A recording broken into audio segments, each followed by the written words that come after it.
Hello my friend, I'm back again with another session.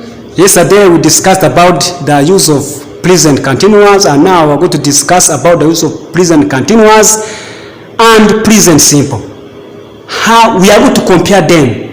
Tugiye kurebera hamwe uburyo dukoresha present continuous and present simple. We have I am doing and I do. Present continuous tense, I am doing, use continuous for something that is happening at or around the time of speaking. The action is not finished. Are we together, my friend? Use present continuous for something that is happening at or around the time of speaking, but the action is not finished yet. My friend, when you are speaking English, you have to know grammar. You cannot speak English well without have smarring about grammar. Ntabwo wavuga icyongereza udafite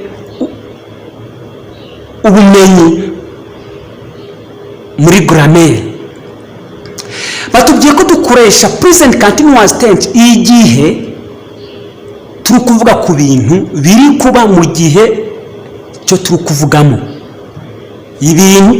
Ibiri kuba mu gihe tuvugamo, ariko igikorwa kikaba kitari cyarangira. We have example there.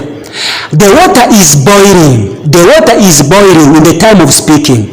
You can turn it off. Ubwo ni kuvuga ngo amazi ari muri keto.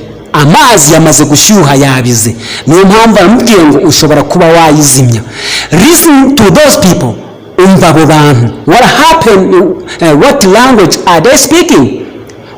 Umva abo bantu. Ni uruhe rurimi bari kuvugamo? This action takes place around of the time of speaking. Let's get out. Reka tuje hanze cyangwa se reka dusohoke. It isn't raining right now. Ntabwo reka tuje hanze, ntabwo imvura iri kugwa. This action takes place in the time of speaking. Don't disturb me. I'm busy. Why? What are you doing? Ntumbangamire. Wimbangamira, ndi busy. Mfite akazi kenshi ndimo nkora. Kubera iki? Urimo urakora iki? This conversation takes place in the time of speaking. I'm going to bed now. Good night. Ngiye kuryama nonaha. Nahejo urabeho. This action takes place in the time of speaking.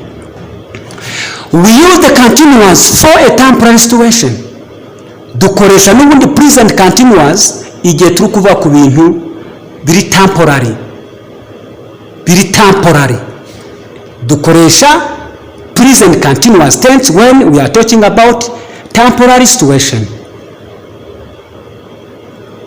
For example there, I'm living with my friends until I find a flat. Nukubanga magambo make, the narrator, he lives with his friends. He is living his friend. In the time of speaking, bavuga ko ari abana n'inshuti ye mu gihe atari yabona aho kuba. We are working hard today. Turakora cyane uyu munsi. This it takes place in the time of speaking. Yes, I have there a lot to do. Dufite cyangwa se mfite byinshi byo gukora. Let's see about present simple, where we say I do. Use present simple or use the simple for things in general or things that happen repeatedly. This is very clear. For continuous tense, we use continuous tense when we talk about things that happen in the time of speaking. While present simple, we use present simple when we talk about something that happen repeatedly or regularly or the things in general. Water boils at 100 degrees Celsius. Ni ibintu bizwi bibaho biri normal biri in general. Amazi ashyuha ku kigero cya dogre 100. Excuse me, do you speak English? mbabarira nyumva, ese waba uvuga icyongereza? It doesn't rain very much in this summer. Ntabwo imvura igwa cyane muri summer. Turabizi ko muri summer imvura idakunze kugira ute kugwa. What do you usually do at weekends? Ese niki ukora muri weekend? I always go to bed before midnight. Buri gihe njya kuryama mbere yuko saa sita z'ijoro zigira ute zigera. This is the action which happen repeatedly. Most people run to switch. Many people run to swim when they are children. Abantu benshi biga koga igihe hari abana. Abantu benshi biga koga igihe when they are children, igihe bari abana. Use the present simple for permanent situation. We have seen that for present continuous, it used for temporary situation. But here for present simple, it used for permanent situation. People lives in London, they have lived there all their lives. My parents live in London, they have lived there all their lives.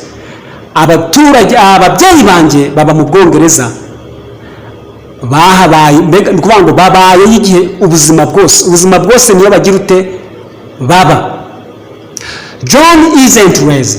Ntabwo John ari umunebwe. She works very hard most of the time. Akorana umwete, akorana umurava igihe cyose. Murakoze, twareberaga hamwe itandukaniro riri hagati the use of present continuous and the use of present simple. Murakoze cyane. Please don't forget to subscribe if you are interested with this session.